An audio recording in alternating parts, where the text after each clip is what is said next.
guys, today we're going to talk about ferret hiccups. No hiccups.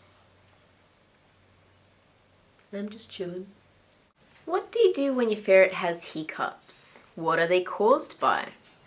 Your guess is as good as mine because it's not really known how they occur in the first place. Sometimes it could be from excitement or from eating too fast or breathing in air improperly.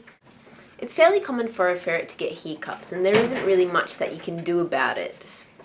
You can offer the ferret some water and wait for the hiccups to pass. Normally the hiccups won't really last for too long. However, if you think there might be something wrong with your ferret, or if the hiccups last for too long, then it might be worth taking him or her to the vet just for a checkup to make sure that everything is okay. Are you okay, Bear? You get the hiccups a lot, don't you?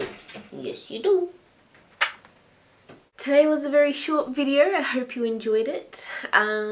For tomorrow's video, what I'd like us to have a think about is if you think a coughing ferret is something to worry about. What do you think? Let's discuss this on the Ferret-World Facebook page and in the comments section below. Don't forget to subscribe to this channel and also to the Ferret-World newsletter. There's a big launch of a book coming out at the end of the month happening, and everyone gets a ebook copy of it for free. So